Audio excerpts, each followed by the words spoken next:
Olá, pessoal! No vídeo de hoje, a gente vai criar a nossa navezinha principal, o nosso personagem principal. Legal? Então vamos lá. Primeiro de tudo, como é que vai ser o nosso jogo? Nosso jogo vai ser um jogo arcade basicão, normal, que tem uma tela, a nossa navezinha que consegue se mover para os lados, para cima e para baixo. Se ele passar dessa borda da tela, ele vai reaparecer na outra borda, né, na borda direita. Se ele passar da borda direita, ele aparece na borda esquerda. Ele vai ser travado nessas direções. Vão vir naves inimigas mais para frente, né? Eles vão ter que ser respawnadas, né, aqui em cima, vão descer. Você vai poder atirar nessas naves. Se a nave inimiga te acertar, bater em você, você perde vida. Se você atirar na nave inimiga, você ganha um ponto no placar. Esse vai ser o nosso jogo. Hoje a gente vai fazer a nossa navezinha se mover, já tá bom. Legal? Então vamos lá. Ó. Vamos abrir aqui o Unity Hub. Vamos criar um novo projeto. Aqui vocês provavelmente não precisam escolher nada se só tiver uma versão do teu Unity instalado. Você vai querer escolher 2D. Eu vou dar um nome aqui, ó. Arcade Video. E vamos criar. Novamente, né, ele demora um pouquinho porque ele vai criar um monte de arquivos que ele faz isso só uma vez. Mas pode demorar 1, 2, 3, 4 minutos da primeira vez que você está criando o teu projeto. Muito bem, abri o projeto. Como ele foi aberto como um jogo 2D, então aqui a sua câmera vai estar com a projeção ortográfica, vai ser eliminada a noção de profundidade. E a gente vai criar o nosso primeiro objeto aqui, que é a navinha que o jogador vai poder brincar. Quem é da disciplina, vai lá no Moodle e baixa aqui uma dessas três texturas. Legal? Se você curte Star Wars, baixa esse aqui, que é uma X-Wing. Se você curte Star Trek, você pode baixar aqui a Enterprise. Se você não gosta de nenhum dos dois, baixa essa navinha genérica aqui. E se você curte crossover, baixa um, depois o inimigo é o outro e vamos que vamos, tá bom? Eu gosto de Star Trek, vamos baixar a Enterprise. Olha lá. Para quem não é da disciplina, essas três texturas estão no link da descrição do vídeo abaixo. Bacana? Tá aqui, ó. Vamos baixar ele. Salvar a imagem.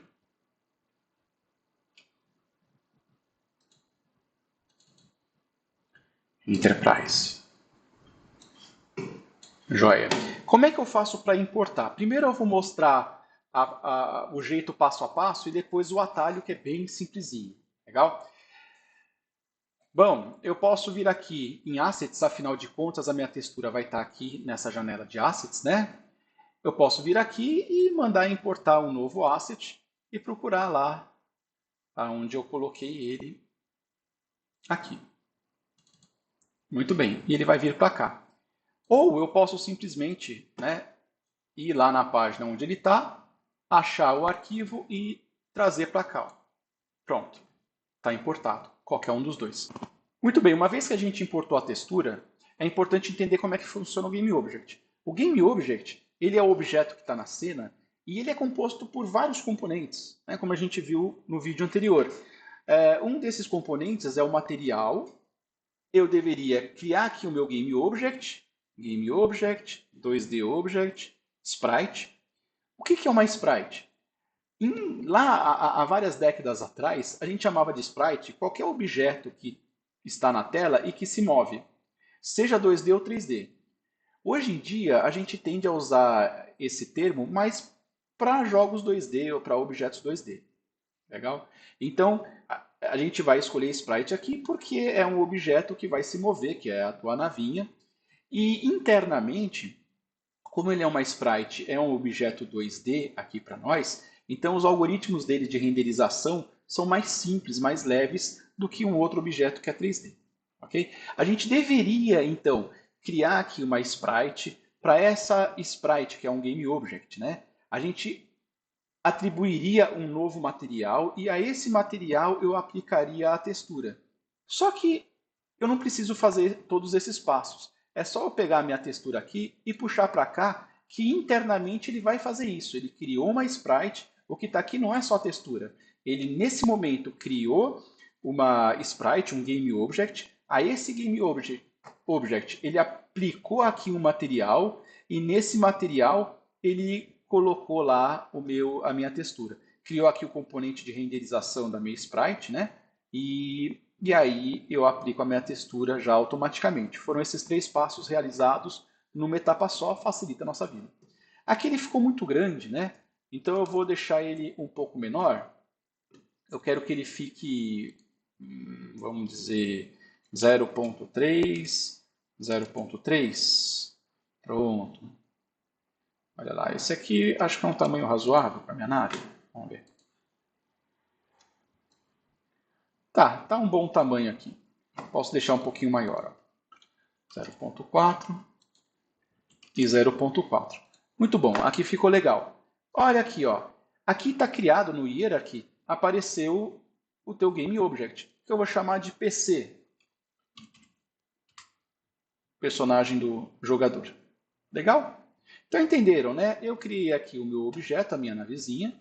Essa navezinha tem essa textura aqui, mas ela não é a textura, ele é muito mais do que isso. É um Game Object com a minha textura dentro dele. Olha que joia, ó. Se eu executar agora, a minha navezinha aparece aqui já. Muito legal. Agora eu quero mover essa minha nave. E para mover, eu vou precisar codificar ele. Eu vou usar um script que é em C#. Existem 2 formas de eu movimentar a minha nave. Basicamente 2 formas que se desmembram em outras. Uma delas é mandar pelo script ela se deslocar no espaço. Eu estou transladando ele tantas unidades, né, de acordo com o que o meu jogo vai rodar. Ou eu posso aplicar a física que já vem com Unity, que é o que a gente vai fazer. Para eu aplicar a física, eu tenho que criar aqui primeiro o componente que gerencia a física. Isso que é legal no Unity. Para cada coisa que você fizer, já está provavelmente pronto dentro de um componente. Eu quero usar física, já tem um componente que trabalha com isso. Como é que eu faço? Ó, clica aqui no personagem, vem aqui em adicionar componente. O componente no Unity que gerencia a física se chama Rigid Body, no nosso caso 2D. Tá? É importante que seja esse carinha aqui. Quando eu for fazer um jogo 3D, é esse outro aqui. Ó. Pronto. Aqui está o Rigid Body 2D. E olha que bacana, ó. Se eu apertar o play, olha o que acontece. Ó. Ui, ele desceu. Por quê? Porque a configuração padrão da física que eu acabei de aplicar aqui a esse objeto, ele prevê a gravidade. Só que eu não quero, né? Não quero que isso aconteça. Eu posso eliminar essa gravidade de 2 formas. Eu posso vir aqui na escala de gravidade e colocar 0, ok? Ou eu posso fazer de outra forma, que é a que a gente vai fazer. Reparem que uma das propriedades do corpo rígido é esse body type. Ele tem no 2D 3 opções: dinâmico, cinemático e estático. Qual que é a diferença deles? O dinâmico significa que o teu game object ele vai interagir com as leis da física, inclusive entre objetos da própria cena. Então, se eu tenho a minha navinha aqui e ela bate de quina com outra navinha, já por padrão, sem eu precisar fazer nada, ela vai sair rodando, porque eu bati aqui e ele vai aplicar essa interação de física entre os objetos. O que é muito divertido. Mas no nosso jogo, como ele é muito simples, eu não quero isso. Eu quero que se um bater no outro, os dois sejam destruídos, não saia dando pirueta. Então eu vou usar o Cinematic. O Cinematic, eu continuo podendo aplicar física nele, mas via script. Quando ele interagir com outro objeto na cena, ele não vai interagir a física. Então eu posso aplicar, por exemplo, a velocidade nele, que é o que eu quero fazer para movimentar ele, mas se ele bater com o outro, ele não sai dando pirueta. Então eu vou usar o Cinematic. Como ele não interage com a física na cena, quando eu der o play, ele não vai cair porque ele não interage com a gravidade, por exemplo. Legal? E o último aqui, que é esse Static, a gente deve aplicar isso a objetos que não se movem. Porque na hora dele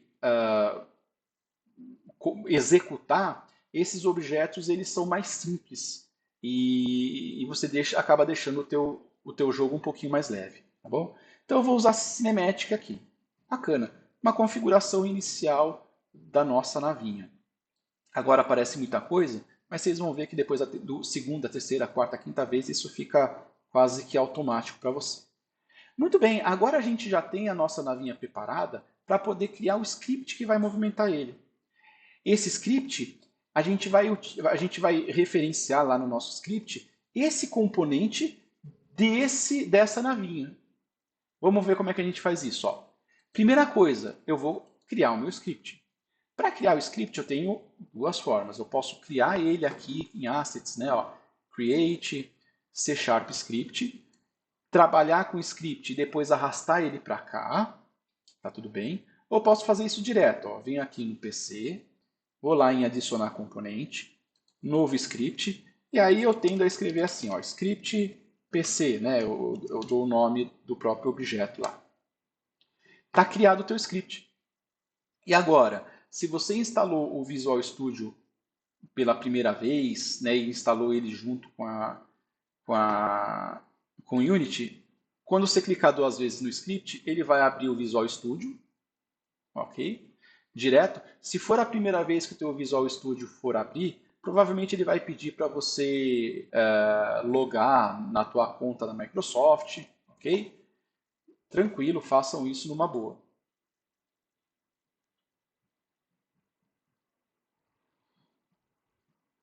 Olha lá, e abriu. Vocês vão reparar que a sintaxe do C# é muito parecida com Java, para quem não conhece o C#. Muito parecida.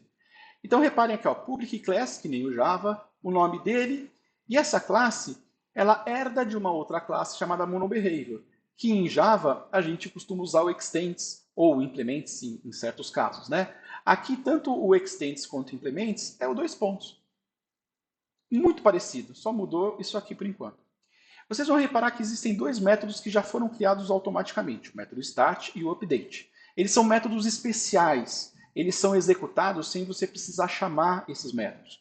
O método start, ele é chamado sempre que o teu jogo vai iniciar. Tá? Em resumo é isso, tem algumas outras características, a gente pode ver depois. O importante é isso, é que o teu start ele executa quando o teu jogo inicia. Ele parece muito com a ideia de um método construtor. Só que ele tem uma pequena diferença para o método construtor. O método construtor é executado antes do start, né? E o método construtor ele vai ser executado assim que aquele objeto for criado na cena quando você der o play. Esse método start ele só vai ser executado depois que todos os objetos estiverem carregados na cena. Então, quando você quer, por exemplo, que dentro desse método start você precisa referenciar um outro objeto que está na cena, você não vai querer usar o método construtor. Porque se você usar o método construtor, pode ser que você tente referenciar um objeto que ainda não foi carregado, né, pelo motor do jogo na cena. Legal? É por isso que a gente não usa o método construtor, usa o start. E então ele é executado basicamente só uma vez. Esse update ele é muito doido. Ele é um método que é executado a cada atualização de imagem na tela. Uau! Significa que se você está jogando um jogo a 30 FPS, né, 30 frames por segundo, esse método vai ser executado 30 vezes por segundo. Se o teu jogo está a 60 FPS, ele vai executar 60 vezes por segundo. 120 vezes por segundo. Então está meio claro que se você deixar esse método muito grande, ele vai influenciar, né, vai impactar nos frames por segundo do teu jogo, tá bom? Apesar de que isso é muito difícil acontecer. Então, muito bem, eu vou usar esse cara aqui, esse método, para inicializar o meu objeto, e esse aqui eu vou usar, por exemplo, para verificar se o usuário está teclando alguma coisa. Porque a cada frame novo que é atualizado, eu tenho que checar se a pessoa está dando algum comando aqui no jogo. Legal?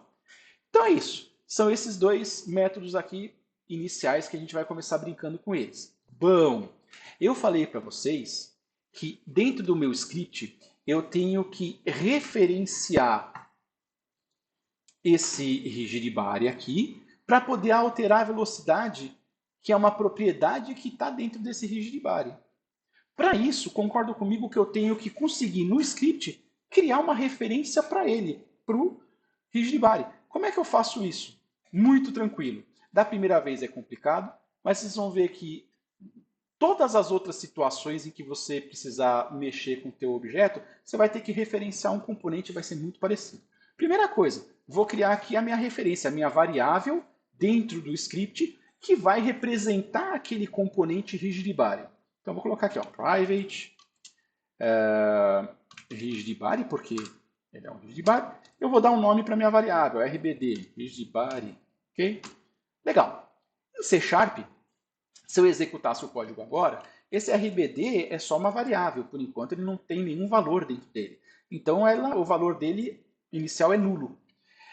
Eu tenho que fazer agora, em alguma parte do meu script, com que essa variável represente, né, ele se relacione com aquele componente. Como é que eu faço? Aonde eu faço? Bom, eu só vou precisar fazer isso uma vez. Então, entre eu fazer isso no método startUpdate, eu vou fazer no método start. Então, RBD recebe aquele componente lá. Como é que eu referencio aquele componente aqui? Bom, como eu estou trabalhando com programação orientada a objeto, eu quero referenciar o rigid body do meu próprio objeto. Em orientação a objeto, eu referencio a mim mesmo como this. Então, this, ponto. Agora ele deve ter um método para pegar o componente. E tem, né? Alguém fez isso. Get component. Agora eu vou trabalhar aqui com generics para facilitar a minha vida. Eu vou colocar, isso tem em Java também, apesar da gente não costumar aprender sobre isso. Aqui eu vou colocar qual que é o objeto que eu quero pegar aqui dele, qual que é o tipo. E pronto. Esse é o código que eu preciso para que essa variável passe a representar aquele componente lá na minha IDE. Legal? Esse generics aqui, né, a gente usa para a gente poder ter um método que pode retornar mais de uma classe, ou um tipo, ou uma classe diferente. Então, esse mesmo getComponent ele pode retornar objetos de várias classes diferentes. Mas como é que eu faria isso no método? Ele seria, né, ao invés de ser void aqui, né, o método getComponent, ao invés de ser void, ao invés de ser int, ao invés de ser float, double ou uma classe, o que eu colocaria nele, né? Qual que é o nome que eu daria para aquele objeto que eu estou retornando, se ele pode ser qualquer coisa. Então esse generic serve para isso, para eu ter um método que pode retornar diferentes tipos ou diferentes classes de objetos que vão retornar, tá legal? Isso sai um pouquinho do nosso escopo, mas é legal aprender, tá? Uma mão na roda. Muito bem. Agora, aqui dentro do meu update, é que eu vou colocar o código para fazer a minha navinha movimentar de um lado para o outro. Como é que eu faço? Olha que legal. Primeiro aspecto, quando o método update for executado, e isso vai acontecer automaticamente, o meu método tem que verificar se eu estou apertando o botão. Essa verificação, eu vou usar um método pronto que está dentro de uma classe pronta para isso. E ele vai me retornar um valor da seguinte forma. Se eu estiver apertando o botão da esquerda, ele me retorna um valor menor que 0, que provavelmente é menos 1. Se eu apertar a flechinha da direita, ele vai me retornar o valor 1. Se eu não estiver apertando nada, ele vai me retornar 0. Como esse método retorna algum valor, eu vou criar aqui uma variávelzinha que eu vou chamar de x, porque eu quero mover ele no eixo x. E o método se chama getAxis. Eu vou usar o método chamado getAxis da classe input e vou passar aqui um argumento chamado horizontal. Então, quando esse método getAxis for executar e eu passar esse parâmetro, esse argumento chamado horizontal, ele sabe que é para ele verificar se eu estou apertando a setinha para a esquerda ou direita ou a tecla A ou D. Ele mapeia esses dois aí. Legal? Uma vez que eu apertei o botão da esquerda, esse x vai valer algum valor negativo até menos 1. Se eu apertar a flechinha da direita, algum valor positivo até 1. Se eu não estiver apertando nada, ele vai me trazer o valor 0. Por que eu falei possivelmente menos 1 ou mais 1? Porque quando eu apertar, no primeiro update, o valor não vai ser, por exemplo, se eu estiver apertando o botão da direita, o valor não vai ser 1 direto, ele vai me trazer um 0,1. Aí na segunda vez ele vai me trazer um 0,3. Depois ele vai me trazer um 0,6. Depois num próximo possivelmente o número 1. Esses valores que vão crescendo até 1 e que depois vira 1, eles são legais para dar a sensação de arrasto da nave. Então quando você aperta o botão da direita, ele não vai mover direto, ele vai meio devagarzinho e depois ele continua numa velocidade constante, tá bom? Se você quiser muito que o valor seja 1, menos 1 ou 0, você usa o getAxisRaw. Aí ele não vai trazer valores intermediários entre 0 e 1 ou entre 0 e menos 1. Ele vai trazer menos 1 ou 0 ou 1. Tá bom? Mas aqui eu vou usar o getAxis. Legal! Nesse ponto, o programa já sabe se eu estou apertando o botãozinho da direita ou da esquerda. Agora o que eu quero fazer? Eu vou aplicar esse valor à velocidade do meu objeto. E a propriedade de velocidade está dentro do rigidbody. E o meu rigidbody dentro desse meu script, eu estou referenciando ele como a variável RBD. Então é fácil, é só fazer RBD ponto.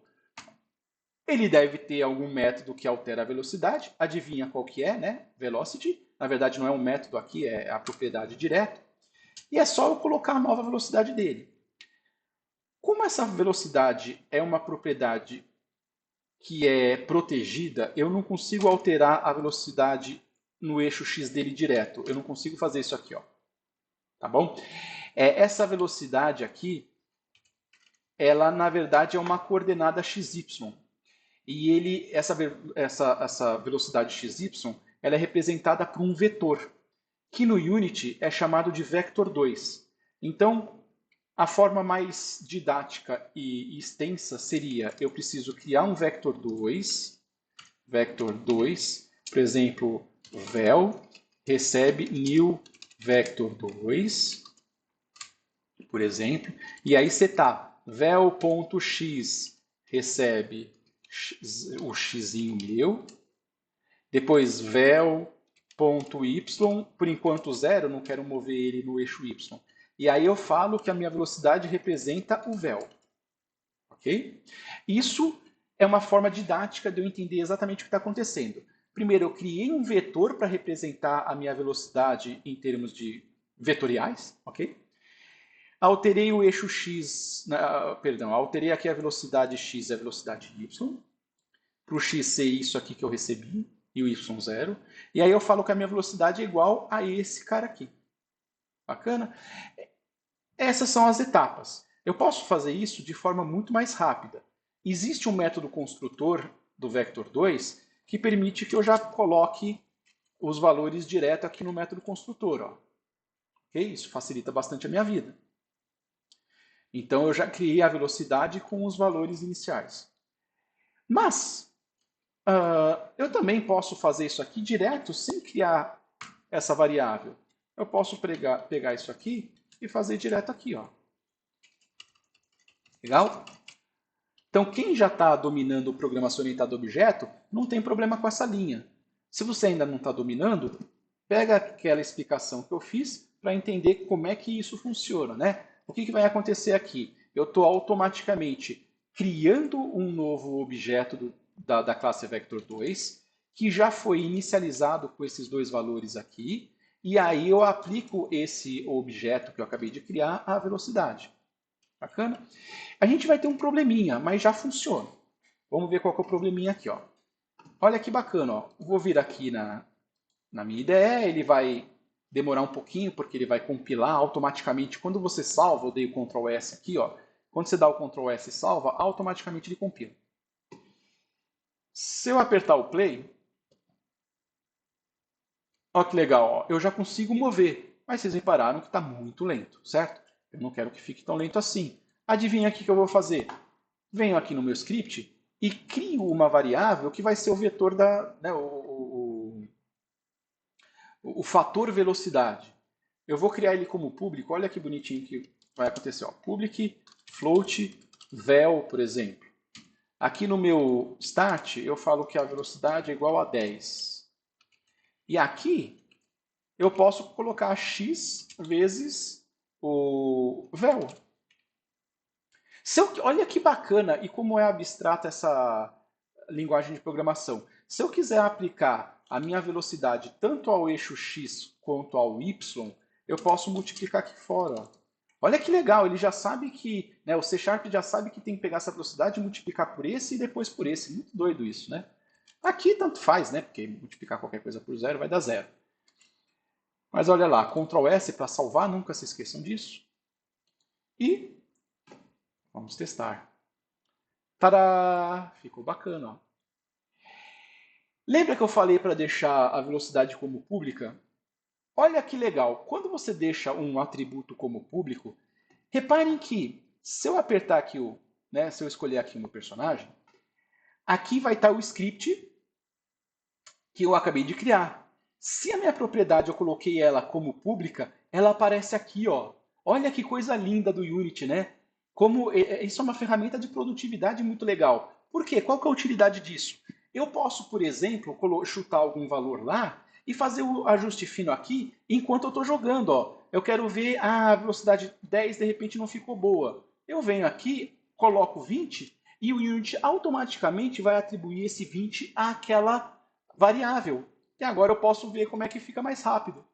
Então isso me ajuda bastante a dar o ajuste fino ao comportamento que eu quero aplicar ao meu objeto de jogo, tá bom?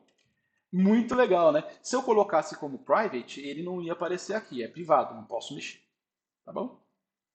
Lindo, né? Olha que legal. Apesar do vídeo estar um pouco longo, porque eu tenho que explicar cada um dos passos do que está acontecendo,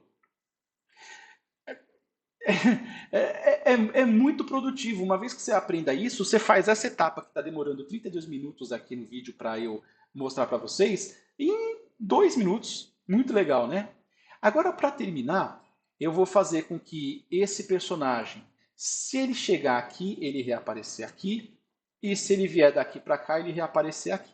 Bom, primeiro eu vou mostrar para vocês como é que eu faço isso de forma grosseira. De forma grosseira, como a minha câmera está na coordenada 0, 0, repare aqui, ó, a posição dele é 0, 0. E por que menos 10? Porque ele tem que estar um pouquinho para trás da minha cena, né? Senão eu estou com a câmera colada nele e não vai renderizar. Como ele está no 0, 0, eu posso considerar que essa posição aqui é menos 1, 2, 3, 4, 5, 6, 7, 8 e 90 e alguma coisa. E essa borda está na posição 1, 2, 3, 4, 5, 6, 7, 8 e alguma coisa aqui. Ó. Vamos ver se eu estou certo. Ó. Quando eu chegar com a minha nave aqui, ele está na posição x 8.88. Então, essa borda é a posição 8.88, essa é a menos 8.88. Eu garanto que é espelho, né, um espelho um do outro em termos de posição absoluta, porque a minha câmera está na posição 0, 0, certo? Por causa disso. Eu tenho que ajustar ele em relação à posição da câmera. Então, eu vou fazer bem grosseiro. Eu vou fazer em relação a esses valores que eu peguei de forma grosseira aqui. Como é que eu faço? É um if. Fácil. Eu tenho que verificar se a posição no eixo X da minha nave for maior que 8.8, coloca ele na posição menos 8.8. Do contrário, se a posição do eixo X dele for menor do que menos 8.8, reposicione ele na posição 8.8. Simples. Vamos lá. Ó. Como é que eu faço para achar a posição do meu objeto? Olha que legal como é fácil descobrir. Posição é uma propriedade do componente transform. Então, aqui eu tenho que referenciar o componente transform do meu personagem, né, do meu GameObject. Eu poderia fazer como eu fiz com o Rigidbody. Cria uma variável lá, dá um nome para ele, fala que aquela variável vai representar o getComponent, mas agora o transform, e usa a variável aqui. Posso fazer. Mas o componente transform é o único que está presente em todos os GameObjects. Como ele está presente em todos os GameObjects, quem desenvolveu o Unity já fez essa linha aqui em alguma parte do código. Em que parte do código? Aqui dentro dessa classe. E como a minha classe herda dela, eu não preciso fazer isso porque isso já foi feito lá. E o nome que ele deu a essa variável, né, se chama, por um acaso, transform.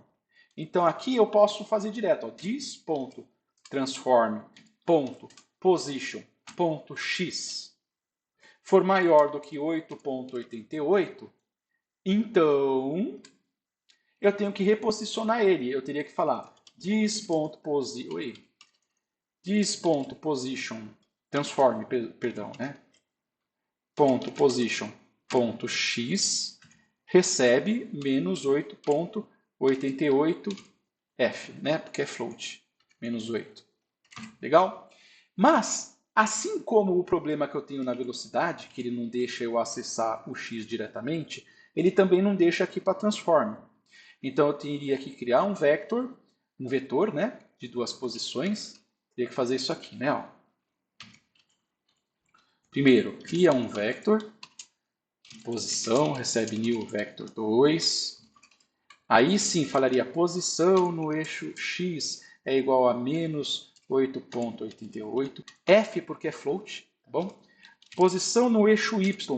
Qual que é a posição que eu quero que ele apresente no eixo y? Vamos analisar. Olha lá. Aqui no eixo y, o eixo y é esse. Se a minha nave está aqui, ó, e eu quero que quando ele passar daqui ele voltar para cá, eu quero que ele mantenha a mesma posição no eixo y que ele estava antes. Se ele estiver aqui, a mesma coisa.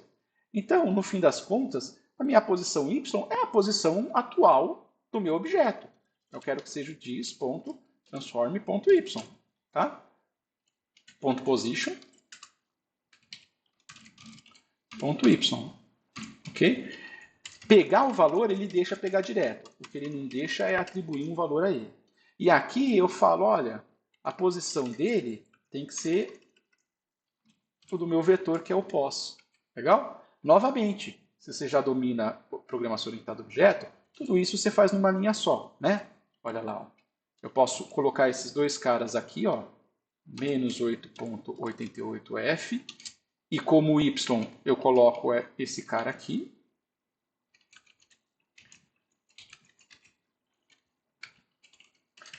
e vai funcionar. Ou também posso eliminar essa variável aqui e colocar direto. Legal? Então é isso. É assim que essa linha foi criada para quem tem ainda dificuldade com programação orientada a objeto. Se não, se... Agora vamos ver na outra posição, né? Se a posição do x for menor que menos 8.88, então a sua posição agora passa a ser 8.88. Joia? É um if-else simplesinho. Para quem não está acostumado com programação orientada a objeto, é um pouco verborrágico. Por falar nisso, né, se você já trabalha há bastante tempo com programação orientada a objeto, você pode estar se perguntando, olha, eu não sou obrigado a colocar o this, eu preciso? Não. Tá? Olha lá. Ele já entende que se ele não achou esse transform nessa classe, ele vai procurar na classe que herda dele. Tá? Ok? Tem gente que prefere usar o this, tem gente que prefere não usar o this. Fica a gosto do freguês. Vou dar o Ctrl S aqui. E vamos ver se funciona.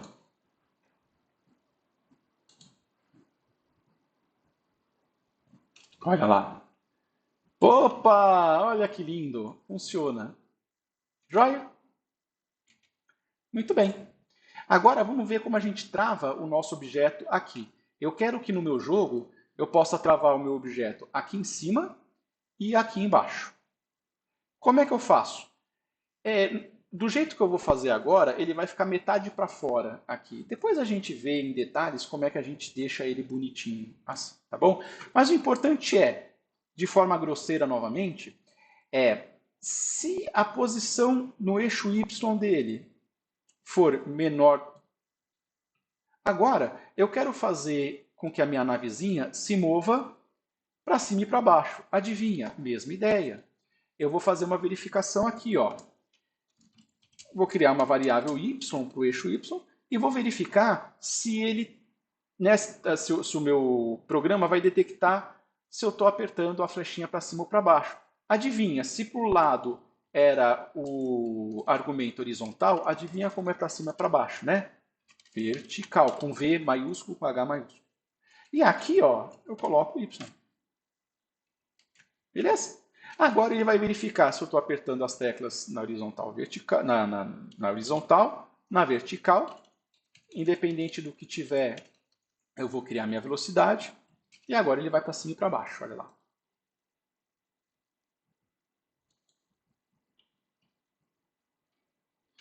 Ó, um lado para o outro, para cima e para baixo. Agora o que eu quero fazer? Eu quero bloquear, né? Eu não quero que ele vá para baixo aqui e nem muito para cima, ok? Ó, reparem aqui, ó, eu vou desanexar aqui, ó. Reparem que legal, né? Se você tiver dois monitores, deixa esse cara aqui sempre no segundo monitor ou o teu Visual Studio no segundo monitor. Ó, eu vou colocar ele para baixo, ó. Aqui ele sumiu da tela, mas aqui eu consigo rastrear onde ele está indo. Está indo lá para baixo. Ó. Ok? Bacaninha, né? Legal. Agora então vamos limitar aqui o movimento dele na vertical. Como é que eu faço isso? Volta para cima. A ideia é a mesma que esse aqui, né? Só que ao invés de eu reposicionar ele, eu posso falar, vamos reposicionar, vamos lá, ó. If transform.position.y for maior, maior do que quanto? Vamos analisar.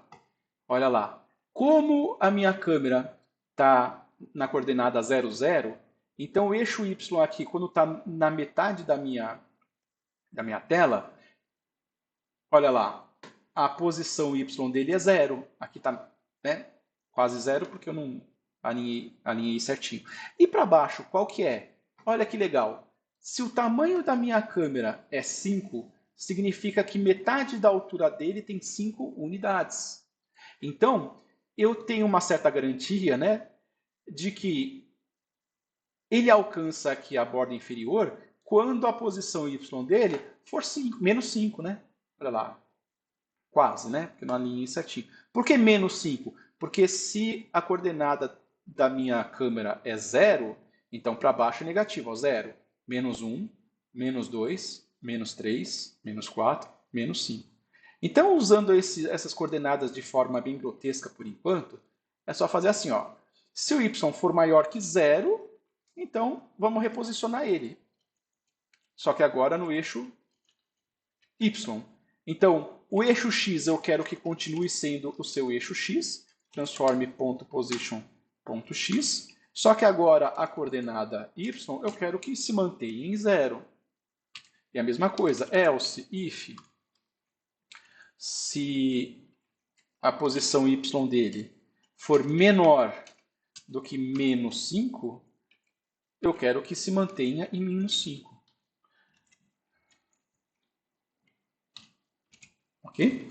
Alguns de vocês podem estar se perguntando, né? Poxa vida, você não colocou chaves aqui. É que se você tem só uma instrução dentro de um if-else, você não precisa, tá? Por isso que eu eliminei eles para ficar menos poluído aqui. Se eu tivesse mais de uma instrução para esse else if aqui, eu teria que botar ele em chaves, tá bom?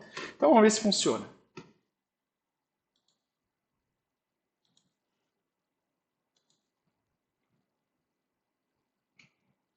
Olha lá. Parou aqui em cima, parou aqui embaixo. Mais para frente eu mostro para vocês como faz para ele não ficar desse jeito, tá bom? Mas é muita informação para uma aula só. Agora, só para a gente terminar, vamos fazer isso aqui de uma forma que não seja tão grotesca. Por que está grotesco, né?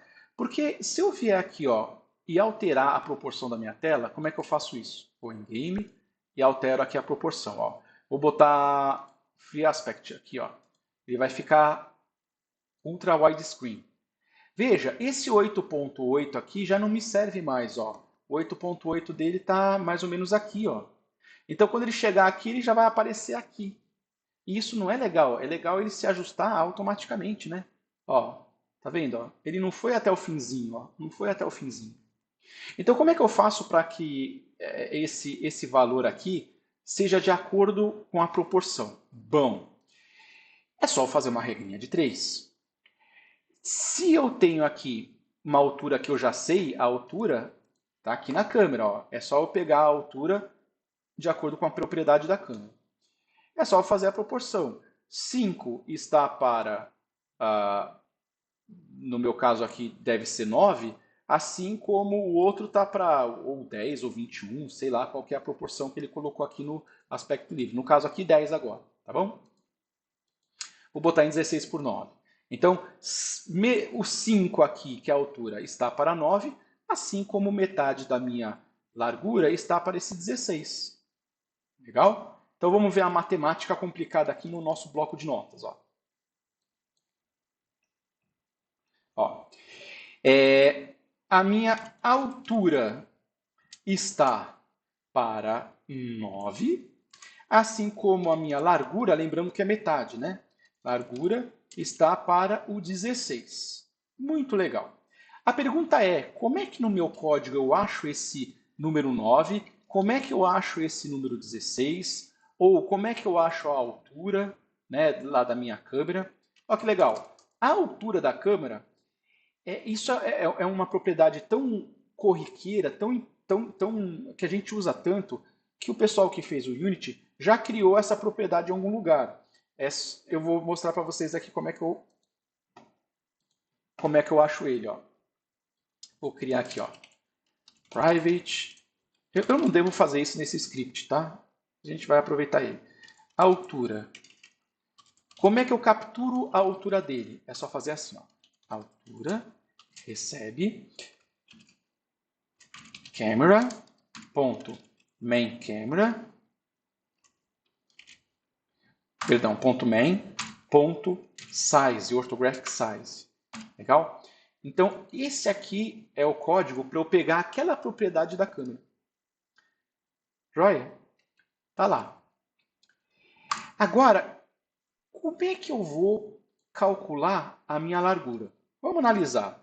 A largura é igual, ou 9 vezes a largura, né? Eu estou aplicando aqui a regrinha de 3, é igual a altura vezes 16, concordam? Se eu passar o 9 lá dividindo, então fica que a largura é igual a altura vezes 16 dividido por 9, certo? Esse 16 dividido por 9 não é exatamente a minha proporção da tela? Então eu posso dizer que a largura é igual a altura vezes a proporção da tela. E a proporção da tela eu também consigo descobrir de forma fácil usando esse main aqui, ó. Então eu vou colocar lá, ó, private float largura. Olha que bacana, ó. Largura recebe altura vezes camera.main.aspect. Esse aspect me traz aquilo que eu precisava, que é o 16 por 9. Então pronto, aqui eu calculei minha largura. Agora, aqui, ó, é só eu colocar, ao invés de mais 8,88, largura. Aqui eu coloco menos a largura, porque ele vai me trazer o valor certo. Aqui, menos a largura. Aqui, largura.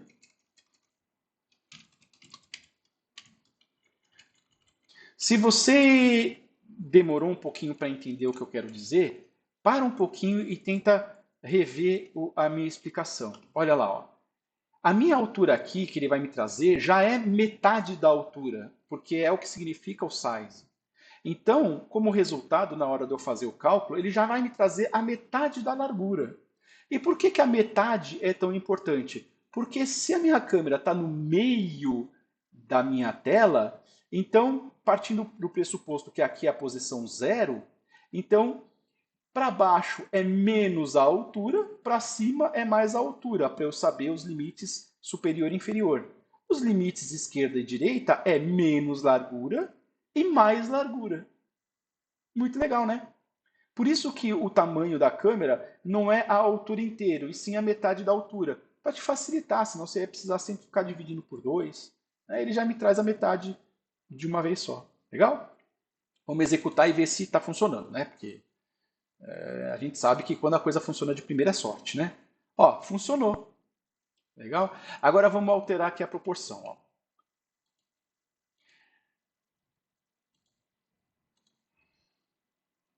Só um detalhe. Ó que legal, ele vai vir até o fim agora. Ó, vir até o fim para vir para cá. Bonito, né? Agora um detalhe, se eu quiser que essa alteração seja feita em tempo de execução, repare que não vai acontecer isso aqui. Por que não aconteceu isso aqui em tempo de execução? Porque o meu código eu coloquei aqui no start. Ó. A verificação da largura eu fiz uma vez só no start. Se eu quero que isso aconteça em tempo de execução, então eu vou ter que colocar essa linha aqui sempre no update. Legal? Porque aí a cada update ele vai verificar aqui. Não é muito bonito de se fazer, né? Mas tá lá. Ou num jogo eu faço isso aqui na hora que eu for em configurações, né? Ao invés de deixar no update, na hora que eu for em configurações e alterar a proporção, ele faz essa renovação aí, né? Da variável largura. Mas no nosso exemplo aqui teria que ser dessa forma. Ó. Agora ele funciona com essa proporção. E se eu executar aqui em tempo de execução, né? Ao fazer em tempo de execução, ele se adequa. Tá? Bonito, né? Então é isso, pessoal. A aula de hoje é isso. Na aula que vem a gente vai aprender a fazer as navezinhas inimigas aparecerem lá em cima. Tá bom? Valeu! Peço encarecidamente que vocês façam sozinhos, façam acompanhando o vídeo, depois tentem fazer sozinhos para dominar o assunto. Valeu? Até a próxima, pessoal!